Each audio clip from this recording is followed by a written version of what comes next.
দেওয়ার চেষ্টা করেছে। আমার মনে হয় যে এটা সবাই দেখে এটা যেন একটু হলেও মানে ছেলেরা বা আমাদের সমাজের মানুষজন যারা আছেন শেখার আছে। মানে কেউ তো বোরিং ফিল করবে না, তিনটা বলতে পারছি না, আবার এক কথায় বলে দিই যে প্রেশার কুকার দেখে কেউ বোরিং ফিল করবে না। যারা দর্শকরা যারা বের হচ্ছিল সবাই কিন্তু বলছিল যে প্রেশার কুকার দেখে 3 ঘন্টার মধ্যে 1 মিনিটও মনে হয়নি যে চোখ সরায়। সো এটা একটা ব্যাপার, কেন দেখবে না বলো? তো চাপের প্রশ্ন করছো তোমরা? না করছি না, ভালো লাগছে, সবকিছুই ভালো লাগছে। মনে হয় যে কমপ্লিকেশনটা কনফিডেন্সে। কারণ আমাদেরকে মেয়েদেরকে যখন মানুষজন চারদিক থেকে সব কিছুর প্রেশার দেয়, তখন আমরা অনেকে অনেক জায়গায় অনেক কিছু ট্যালেন্ট থাকলেও, যেমন আমি আমার ফ্যামিলিতে দেখেছি, আমার কাজিনসদেরকে দেখেছি, আমার কিছু কাজিনস আছে যারা অনেক বেশ ট্যালেন্টেড, ওদের কিছু ভালো সাইড আছে, বাট ওরা সমাজের কথা চিন্তা করা ভাবে যে না, ধরেন যে নাচ করবে, চিন্তা করেছে না মানুষ কি বলবে, না থাক বাসে থাকি। সো আমার কাছে মনে হয় যে এটা একটা প্রেশার, মেয়েদেরকে যে প্রেশারটা দেওয়া হয় এইটা না দিলে ভালো। তাহলে মানুষ, মেয়েদের কনফিডেন্টটা বাড়বে, তখন আরও বেটার করতে পারবে যে কোনো প্রফেশনাল। টার্নিং পয়েন্ট কখন কি হবে এটা শুধুমাত্র একমাত্র আল্লাহ জানেন, কার কখন টার্নিং পয়েন্ট হয়। But it's a good start, আলহামদুলিল্লাহ।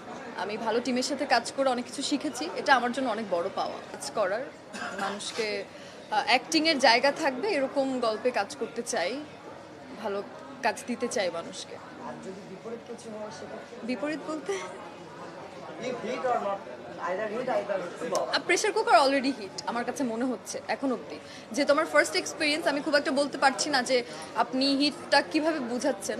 প্রেশার কুকার এখন পর্যন্ত হাউসফুল যাচ্ছে, প্রেশার কুকারের এত ভালো গুড রেসপন্স, সবাই এত অ্যাক্টিংয়ের প্রশংসা করছে, বিশেষ করে তুষি আপুর অ্যাক্টিংয়ের প্রশংসা তো খুবই মানে দারুণভাবে হচ্ছে।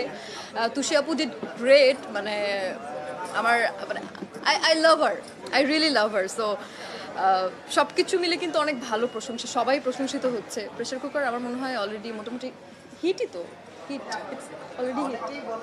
প্রেশার কুকারে কোনো মেয়েই আমার মনে হয় না গ্ল্যামার্স বা গ্ল্যামার কিছু একটা দেখানো হয়েছে, এরকম কিছুই না। যেহেতু বললাম এটা একটা রিয়েলিস্টিক গল্প, সো এটা আসলে ভুল কথা। আমার মনে হয়, আমি ছোট মানুষ, বাট তারপরও আমার একটা জিনিস মনে হয় যে সিনেমা তখনই হিট হয় যখন এই সিনেমার পিছনে পুরো টিমটার একটা বড় পরিশ্রম থাকে বা একটা গল্পটা অনেক বেশি স্ট্রং হয়। ইট ডাজন্ট ম্যাটার যে ফিল্মে কে অ্যাক্ট করছে বা নতুন নাকি পুরাতন। আমার মনে হয় যে এটা পরিচালক যদি সুন্দরভাবে পরিচালনা করে বা গল্পটা স্ট্রং থাকে, ডেফিনেটলি মানুষ সিনেমা দেখবে, দেখতে আগ্রহী ফিল করবে।